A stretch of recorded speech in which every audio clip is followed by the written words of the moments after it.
चुकीचा झालाय. आज हे पालक येत असताना छोटासा ऍक्सिडेंट झाला.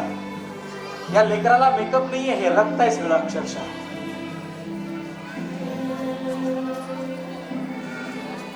पालकांनाही लागलंय.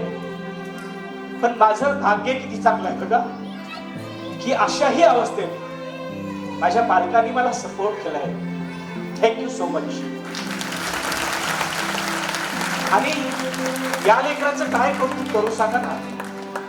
एवढं लागलं असलं तरी सुद्धा आपण मोठे लोक डिस्टर्ब होतो. या लेकराला कुठं लागले मला माहिती आहे. पण अशा अवस्थेतही लेकरू ज्या पद्धतीने तुमच्या समोर परफॉर्मन्स केलंय ना, दिस इज द स्पिरिट.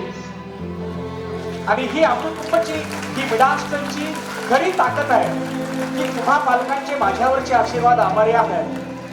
मला माहिती आहे की तुमची लेकरं, जे आजोबावर माझं जास्त प्रेम का बरं आहे, कारण या आजोबा लोकांनी त्यांची लेकरं माझ्याकडे शिकवली एवढंच नाही आहे, त्यांची नातवंड सुद्धा ते मोठ्या मोठ्या शाळा असताना सुद्धा माझ्याकडे शिकवण्याचा अट्टहास धरतात. कधी कधी सुनबाई नवीन असते, देशपांडे सर माहिती नसतात, ती म्हणते की नाही मला मोठ्या ब्रँडच्या शाळेमध्ये माझ्या लेकराला टाकायचंय.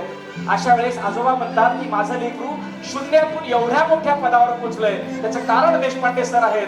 तर माझा नातू पण तेवढाच मोठा झाला पाहिजे, त्यापेक्षा मोठा झाला पाहिजे. तर मला देशपांडे सरांसोबत माझ्या नातवाला पण शिकवायचं आहे. हे आहे. आणि बाळ, तुला खूप लागलंय, हे सगळं लागलेलं आहे. हे इथं लागलेलं आहे, हे आम्ही नंतर हळद भरलंय इथं.